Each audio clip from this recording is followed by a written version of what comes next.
Welcome to the Pickup Podcast. Today we picked up my man's Juvette. Yep. So, he's a doctor, a researcher. I'm a scientist. A scientist, he says. No, Scientist. As usual, But soon to be doctor, though. Soon to be. But we got the usual crew today. We got my man's Bender Dawn. We got Vondi. You. We got my man's Ice back finally. That was good. I'm here, man. He was disappearing for a while, but he finally showed up. I always make my way back. Don't forget. What does that even mean? We're going to start today off with a little special thing. Ben got a question for us, something to ponder, think about.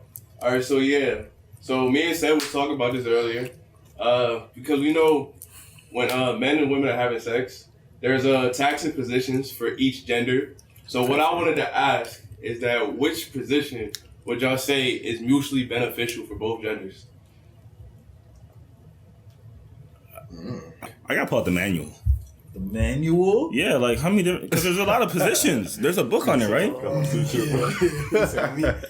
up the whole book and But I was thinking my opinion is that I would think the tried and trusty cowgirl is probably the most mutually beneficial position. The cowgirl? You know what I mean? When she rides you. If she rides you. You think that's... I feel like I low-key would let her do most of the work. Yeah, because that's a lot of, Yeah, that's not comfortable. Nah. But at any time, either person can take over, and but that's like going back and forth. I thought you meant at the same time. You mean like a constant one, right? Yeah, like something that's like they're getting burnt out. But I feel like it would be missionary. What? That's all guy. Yeah. It has to be. But you're pretty much still resting. What's the answer? What's the answer? 69? I feel like that's the most. That's like most mutual benefit. You guys are both doing the same That's shit. true.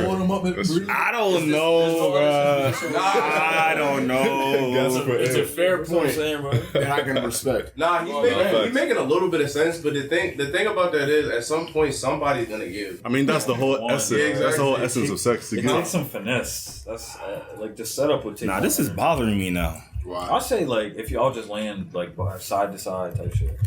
Oh, you talking about spooning? Yeah, because then everybody just laying down. Facts. You know what I mean? That's so actually we both chilling, it's a good answer. and either party can take control from what. See, but that's the thing about the one that I said, because at any point either party can get full control. I might be back. No, but hear me out. I feel like that's still a lot of energy. If somebody gets tired, the other person can just take over. That's true. The girls doing the thing, whatever. But Wait. What do you think about this one? He really pulled up the Facts. That might be the one. That might be the one. That might be the one. That's what I was picturing. That might be the one. When I said, she gets That's what I was tired, thinking of. What? That's She's looking.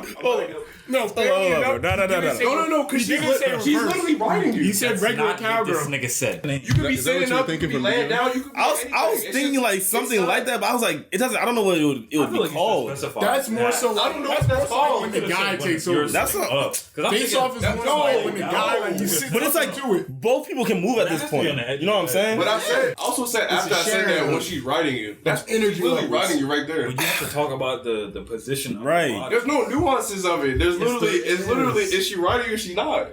I don't know, bro. That's more That's specific. what it is.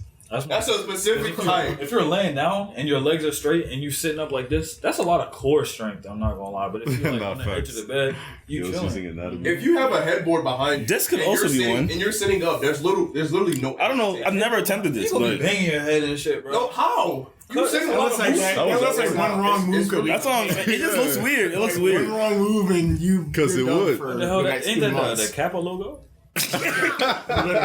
Yo, the Kappa logo is crazy. Is it actually it? It looks like it. The Kappa logo? Look that shit That's up. what that logo means? I don't know. Maybe. Damn. I don't know. Opposite wrong. Kappa. It's the opposite, but I see what he means. Oh, yeah. It is this opposite, guy. but Let's just look like the They're logo. back to back. So do we have an answer? Have we agreed? Let's rock out. Have we agreed? All right. In terms of an answer, we all mutually agree that some kind, a variation of a face to face of a girl riding you face to face is probably the most mutually beneficial position. Yeah. Because at any point, either person can take control, and at any point, you can literally just sit back, relax, and let the other person do their thing. I thought you were talking about like energetic favorability. Nah, I was just talking about in terms of like, in terms of. Oh, if you're just trying to save energy, bro. Honestly, bro, I think it would be that. I think low key missionary, like with her on the bed, But, like, saves the most energy for like, a guy. Where else would she be? If you're a guy, yeah. Unless you're... You could be holding her. That's Yeah, like that's the not reverse. That's like the No, reverse it's still of- missionary. Or it's like the You would it's have like to. the Superman, but she Okay. flipped. That's nuts. Missionary, bro. It's Y'all niggas is morphing names for no, it's not, bruh. Nah, but I would say Vondi is on to something when it comes to spooning. Spooning is very mutually beneficial.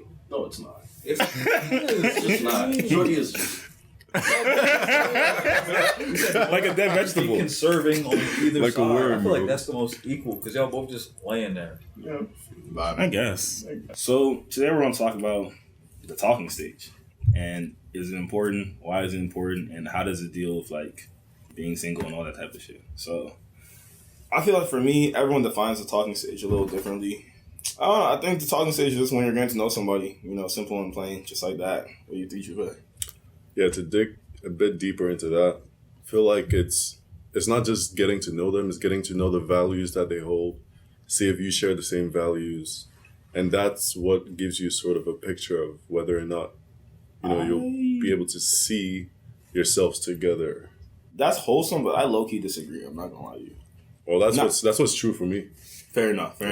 I was just saying it more so because, like, some people will, like, talk to somebody, but not really not trying to get them to know their values. They're just trying to, like, talk. Yeah, it depends on intention. Yeah. So, What do you think, Ben? My big thing about the talking stage is like you gotta feel somebody's energy, and just to know that if you want to keep conversating, getting to know this person, you should be able to either match their energy, or you could be able to handle it in a way where it's not frustrating for you, it don't get annoying for you, stuff like that. Because if you get annoyed in a relationship, you're gonna end up not liking the person, and then it's just what you just wasted your time at that point. So you think, like, if you're in a talking stage, your intention should be to date? Not all the time, but your intentions should be to like the person. Like the person. You should be able to like the person on the inside and not what you get the features that you see. Because if you think somebody annoying, but they like a 9 in your eyes, like it's not gonna go well. The talking stage is just gonna be you being like mad as fuck all the time, and then your only fallback is, oh, she bad, stuff like that. Shit. What you think, Vaughn? No, he kind of got it down pat for real because it's like you got to feel out somebody's energy to see if that matches with yours. Because I agree too. I mean, there's like people with more mellow energies that tend to vibe with people with higher energies, and then sometimes like I don't know, opposites attract. And on occasion, you have people with like the same energy level that just match each other really well. But you got to see if like y'all together is a good combination or if it's volatile. Because you got to see, Because I'm not gonna if you mesh. I'm not gonna lie. I think the best type of relationships is those girl best friends that have been best friends for like almost a decade. Like the ones that have been best friends for like 6-7 years, like since like middle school. They've been matching each other's energy so well, and it's like it's almost like their relationship ain't never going nowhere. Just because if you find your match, it can be of any type, like not just a talking stage. So you just got to find like where your little twin flame is or whatever. Twizzy. What about you, Ice? Yeah, I really like what they said, and I like when I think about the talking stage, and kind of the point that he was making, where you had asked, should the talking stage be focused on having the intent to date? And I feel like no, but y'all should be on the same page as to what you're trying to do, and that I feel like is often removed from a lot of people's talking stage.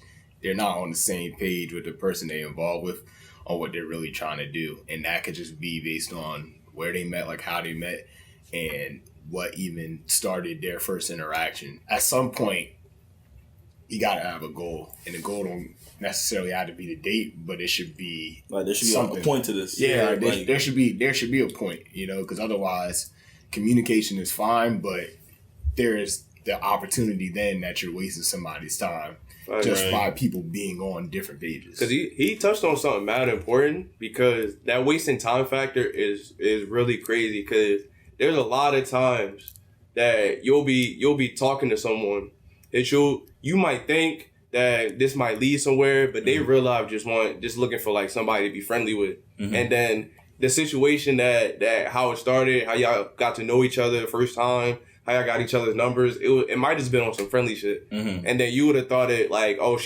he or she, they was flirting with me the whole time, and now they leading me on this and that. When the whole time they were just looking for somebody to vibe with, they fuck with your vibe and they wanted to be cool with you. Yeah, that's why that communication thing is mad important. I mean, some people are just genuinely a bit nicer than others. Yeah. And unfortunately, like, I think it's more prevalent now because all you see is like stuff on social media about like how to do this, how to get this person, how to like everything's kind of like a tutorial on how to gain something that you want, not necessarily how to get to know people, how to make true relationships.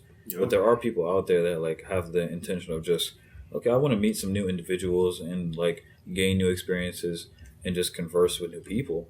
And other people take that as always someone trying to like maybe go smack or something, when in actuality, like, they're just doing what humans were created to do, and that was to like make connections and grow.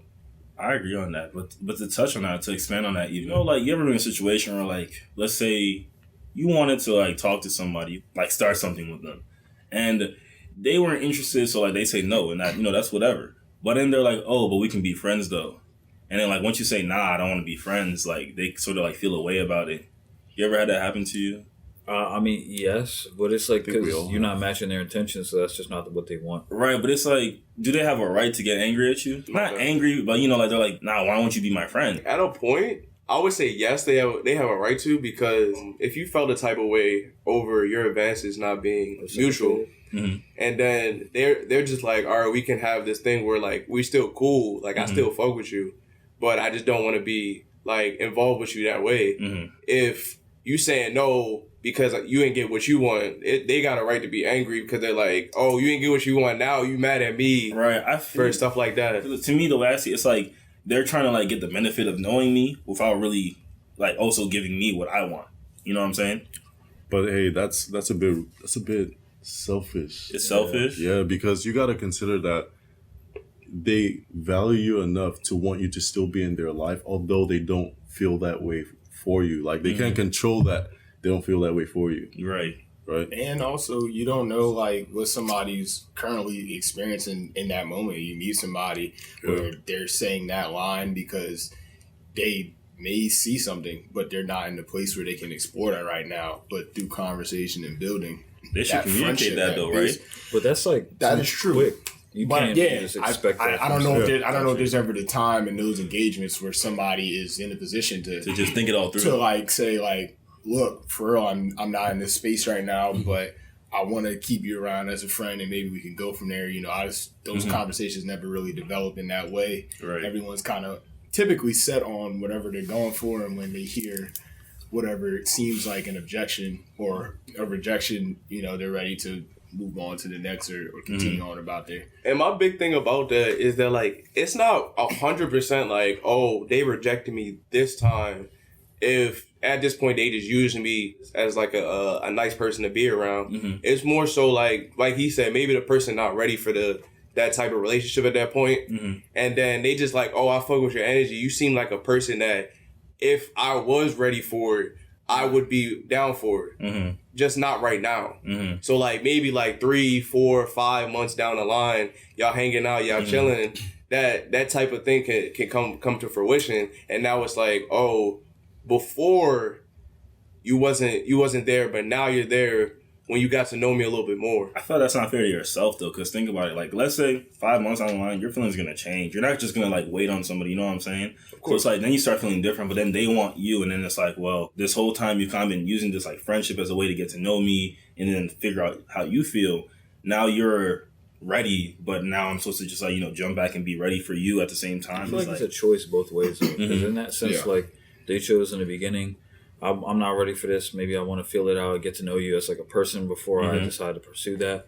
And then if you elected to be friends, you kind of agree like, okay, fine. Maybe it's not the relationship that I wanted, but like I'm cool with setting this boundary here. Yeah. And then we'll like, once you actually get to know each other, things can change. But you're also like, you have the availability to decline if things change in the future. Right. Like you could be like, that's my choice the same way it was your choice in the beginning. And you can't be There's mad always about a it. choice. Yeah, because Mad like about it, yeah. like sometimes it can be a situation where, oh, you wanted this person now, but a month and a half down the line, you realize that this person was never for you, and that person basically did you a favor by rejecting you at the first point of interest. I've been in a lot of those cases. Because a lot of times, I think everybody's been through this where you would like somebody, you would think you and that person gonna go somewhere, and then you figure out later down the line that you didn't even want this person in the first place. Yeah. You just saw something on the outside that really gravitated you towards that person, but once you understood who they were, they weren't who you thought they were gonna be. Grass with spoon. That talking stage, even if it's like relationship or if it's like friendship, that talking stage is super important because that couple months of like y'all getting to feel each other out, and y'all still like shopping around, being single, talking to other people. Yeah, that right there just gives you that leeway. If we can pursue this, if we're okay with this, then we can be like, stop talking to these people. We together now. So like when y'all move through the talking stage, is it like for me the way I see it, I feel like okay, like we're gonna start getting to know each other, so we're just gonna be talking like regular casual getting to know each other, how you would get to know any person like anybody you want to be a friend with, low key. You'll go out, you'll hang out, everything like that.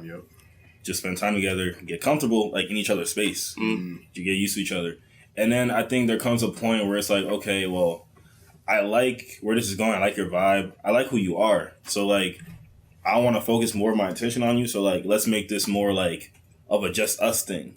Like, would you guys jump straight from just, like, talking to someone, like, not exclusively? Like, it's like you guys are just, like, talking, but you can talk to other people if you want to dating? Or would you guys go to that stage where it's, like, you're only talking to each other, but, like, you're not dating yet? Like, do you guys do that? Man, I feel like it depends on what you're comfortable with. Because it's, like... I feel like there needs to be a point, like, where you're not together yet, but, like, you experience what it's like to only talk to this person. Because, like, some people don't do that. And it's true. Like, once you jump straight to dating, it's like, oh, low-key, like, I don't feel comfortable right now. Personally, myself, I would try to plan out at least, like, 3 not sort of dates that, like, aren't real dates to, like, actually see if you enjoy this person's company, you two alone. That way you can figure out that if you're good at talking to somebody a month into a relationship, you're going to be great at talking to them a year into a relationship. They're not going to be like real dates, but like going out to get ice cream. Why not real dates? My thing about that is like, with someone I want to get a relationship with, I want to have a first actual date. We're together type thing. It's just me and you. We not even figuring out no more. We together. But those 3 like small joints, going to a park, going for a hike, getting like ice cream, stuff like that, just small things, you can understand like how the person is and how they're gonna be. So you're saying you're not taking the girl on the date until you're together? I wouldn't take her on an official date until we're together. Like if you want to if we going out and grab, if it's how like do you do it, if it's like something impromptu, like we going out grabbing lunch. No, how do you do That's it? the question. Yeah, how do you do it? It's hard to propose that sort of like how would you even like with somebody? Like be like, yeah, I'm just gonna like accept that. not take you on a date. No. It's like you gotta figure out stuff that you can do. That's like not super Date like. Exactly, like not. It wouldn't be like taking a girl out to date. It would just be like small things. I think there's a lot of. But how do you sell that to a woman in this day because and they're age? definitely gonna want more. No, because it's like if you just like hit a girl up and be like, yo, let's go get lunch real quick. That's not an actual date. It's a lunch date though, is it not? I mean, but it's not. Will you do that for the duration of the talking stage? But that's the thing. My talking stage isn't that long.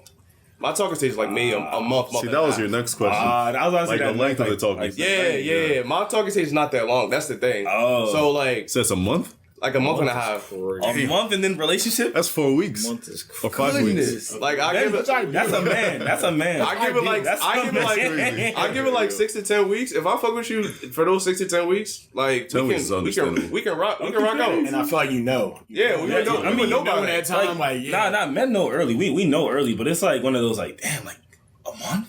Yeah, because there's so much you have to experience during that time. You can't experience enough of a person, I feel like, in a month. You know what I'm saying? Like it's it depends on how much time y'all spend together. You'd be surprised. I mean, if it's like some college shit where like y'all are seeing each other every single day, you guys are basically living together, like that's different. But it's like normal working adults like us, bro. Like It gets tough. You're not going to see. You're going to see that person maybe like twice a week max. Really. That's why I said like 6 to 10 weeks. 6 to 10 weeks is like an ideal time to figure out if you actually like that person.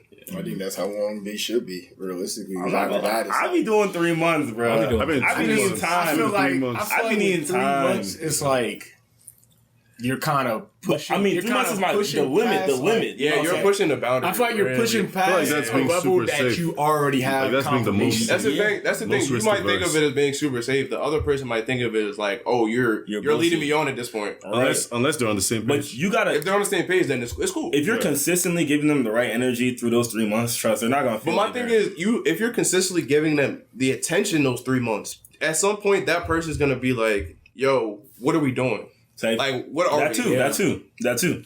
But that's when. Listen, so like, if y'all FaceTiming damn near every night, if y'all texting each other throughout the day, if you see her two, three times a week, after like 6 weeks, what are we doing? It's not even I feel like a guy thing. I feel like girls just be like, I don't know. They're very against the idea of not talking for long enough. Yeah. Like, they like to take their time before they get into it. Yeah, for sure. At least that's been my experience too. Like. And their real personality doesn't come out. That too. Like, maybe. And you gotta experience a lot of them in different situations. I be saying, it's like, you know how like at a job you have a probation period, bro? Mm-hmm. When you're in that probation period, girl, they're not like acting like the same person they usually are sometimes. Yeah. I don't get it. But I say I'm a firm believer in the 3 month thing, because like I think you have to go through a cycle where you see people from every emotion and you see what they're like with and without money involved. And so like with different people around too. Yeah, true. Yeah, money is a big thing, bro, because it's like you can meet somebody and you see them and they cool or whatever, but all of a sudden, like when you all go on a trip or whatever, anything that requires maybe some money from either both ends or one end more than the other, people I start to act a little different, because it's like, yo, I gotta see, not only can I spend my life with you, but like, can we build together? Because if you're somebody that like always expecting everything to get paid for and you recklessly spending and stuff like that, and you're used to like stuff being handed to you, I don't know if I'll be able to build with you, because like I'm very much like everybody's supposed to work as a team, like all hands together, not just like one person pulling the entire rig together. Like in my experience, that's why those half dates are like so important, because they're never super monetarily taxing. So if you out and say y'all just drive down to like Chipotle and y'all both get something and you decide to pay for it, that's probably like $25 out your pocket. Like, that's not that bad. Yeah. And that's why the half days are so nice, because you can get that shit. You can sit in the car, y'all can chill for that couple hours, and that just shows like how that person is without like having to spend on them. There's nothing wrong with spending on them though. Like, we're not trying to say that. Oh, yeah, we're just saying more or less like they're, everyone's looking for different things. Like, we're just trying to see where values align and where they don't. Exactly. So it's the first thing I said. He's a scientist, guys. He studies this shit. That's true. That's not this shit. Some other shit. So I guess we said what between like 6 weeks to like 3 months is typically what people be doing. I guess that's a good. That's solid. Yeah. My thing is, we never. What is everybody's least favorite part about the talking stage? I think it's the part. You said you hate the whole thing. I hate the ups and downs of it, because it's like, for me, I feel like you can have talking stages where like you get close to a decision and then something happens that just makes you hesitate, and you're just like, and then you maybe give it a second, and then there's like a redemption period, and you're like, okay, cool, it seems like this could happen, and then it's like, I've been hearing other people go through that. I've been hearing other people like, I feel like my least favorite part, it's got to be like the building trust aspect. Because it's like, because it's a lengthy process. You're not really just going to trust somebody off rip. And it's like, you got to go through situations where that just naturally build trust. So you can't really even like, force it. You can't expedite it. None of that. You have to like literally live it. And, people build trust at different speeds. So it's like, you might be somewhere one day and like, they're not on your level yet. And then you just got to like, sort of like wait for them to catch up while you're still like trying to keep up that same momentum. You can get lucky and you guys can both be on the same type of time completely and just not have any type of like, I guess, speed bumps, none of that. But I feel like most of the time it's like one partner is always moving faster than the other. And it's just, that's just how it is. I think the least favorite thing for me would probably be the loyalty aspect. Because like how, in a talking stage with somebody, how loyal how fast should you be have a certain amount of loyalty to that person? That's why you communicate the exclusive thing beforehand. You be like, look, we're talking, but we're not exclusive. Like, you can do what you do. If you are talking to somebody and you actually a few weeks, even like a month in, and you starting to get that feeling that you see something forward with this person, do you just like, in terms of like a sexual aspect, just like stop fucking other people? Yeah. Just because you think you should be mutually fucking that person? Okay. Because if like say for instance, like a month in, you're just gonna be like, all right, I'm gonna cut off these 3 people that I know that might hit me up at some point. There's a lot and of that. And then 3 weeks later, it just blows over, and now you fucked up the relationship with those other 3 people. Well, so like that's why I'm like, my least favorite part is like the loyalty that you have to be that to that person. But hear me out, right? At least my policy is like, if I'm having sex with somebody, right, I'm not low-key gonna double dip, because it's just like, I feel like it like messes me up spiritually just a little bit. You know, like it's too much going on at one time for me. I'm like, it's like two different bodies. Like, it's just like, it's confusing, low-key. It's a little like overwhelming. So I guess for me, if I'm talking to someone and I'm like, I'm having sex with them, I'm not going to be having sex with anyone else. I'll still see other people. I'll still hang out with them. But it's like, I won't have sex with them. Yeah, I think I agree. It also, I think it stems from your personal moral compass and your character. Like, nothing's wrong with having sex with multiple people. Just like, obviously be clean, do it right, ask the right questions. Is the asterisk. Because a lot of people just be doing whatever. You ever ask somebody that got tested and they be like... I mean, like, yes and no. I think there's some leeway you can give with that, because if like somebody they be like, oh no, but my partner got tested. The thing that I like to ask I like to ask people, when is the last time you got a physical? Because they test you for a lot of things during the physical. But I feel like that's less common when you're not in school. That's what I'm saying. But you're supposed to get a physical every year. Yeah. So a lot of people don't do that. So and you're supposed to get tested every 6 months. You're supposed to get tested every 6 months. I get tested after every partner. So it makes sense for you. It makes sense for you. Yeah. But that's what I'm saying, time wise. If you have an active sex life, you should be getting tested every 6 months. Mm-hmm. And if you ask somebody, when was the last time you got a physical, and they say like high school, like oh my gosh, that's when it can raise a big red flag. Because if you're going to get tested, why would you not just get the physical at the same time? Like, when's the last time you got a physical, Cedric? This year, I don't know when, but like earlier. Exactly, you got one this year. Yeah, and you got tested for everything else during the physical, right? Not during the physical, but like you asked for it though. Yeah, I did ask for it. Yeah. So the last time I got a physical was 2 months ago. I thought it comes included. It comes included, exactly. Yeah. They ask you, it's optional. They ask you about it. They don't be asking me. I had to be like, yo, can I get the? They're supposed to ask you about it. But yeah, if you go get a physical, which you're supposed to get every year, you're supposed to get tested for STDs. Yeah. So if the last time somebody got a physical was a while ago, then that raised red flags, and then I'm like, I don't know. I wouldn't even be brushing past. I would be like, look, have you ever gotten tested or not? And they usually be like, nah. Yeah. Recently, recently or different? Oh, all right. Like, More like I got tested in 2017. I was about to say, I got tested before COVID. I'll be like, COVID was 4 years ago. Like, I mean, there's a whole process to it. Like, low key, if they haven't gotten tested, I ask them what's their body count. I feel like that's a fair question. But it doesn't really give you much grounds for information, lying. bro. Yeah, that's grounds for lying. They usually lie. 90% of people lie about their body count. They usually lie. And to be honest, will you ever know if they're telling the truth, frankly? That's true. But it's like, even, I don't know, you can confirm. You could like, if you really like that, test but like, the scene. it's just a lot more work. Bro, they're sneaky, bro. Yeah. That's crazy, bro. People out here really lying like this? Like, is it that deep? You'd be surprised. Like, you gotta have sex that bad that you gotta lie? Everything gets lied about. Height, age, like everything gets lied about. Age is crazy. Age is crazy. You'd be surprised. Her friend's not gonna lie, bro. That's the thing, bro. What do you mean her friend's not gonna lie? Like, you ever been out, like, with, I don't know, like, if you out with some of your girlfriends and you're, like, the only guy. Like, you be asking maybe other girls' body counts? They forget that you're one of the girls for the night, so they let some shit slip. You just be, that's not what I heard from. Yeah, you're revealing our tactics, bro. That's not our tactics. That's just them.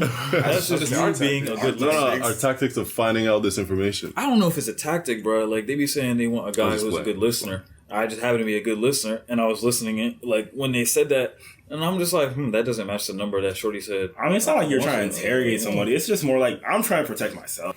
Yeah, That's but true. I mean, also they could have one, and they could have got that one last week, and that one. What do you mean that one? Like one what? Like one STI? One body. One body. I'm saying they could have one body. What do you mean they could have got that body? What do you mean they could have one? They could have one body. That one body, They could have got that body a week before they met you, and that body could have been the one that Like affected unfortunate them. So, like, circumstance. It's you just also, yeah, like not likely. It's not as likely, but it does happen. That So is it's considered, circumstantial. I feel like. Yeah. But yeah, my least favorite thing I would say is that loyalty aspect. There's a certain amount of loyalty you should have during the talking stage, and a lot of people don't want. It's like a really thin line. Yeah. And then once you cross it, it's like you either messed up.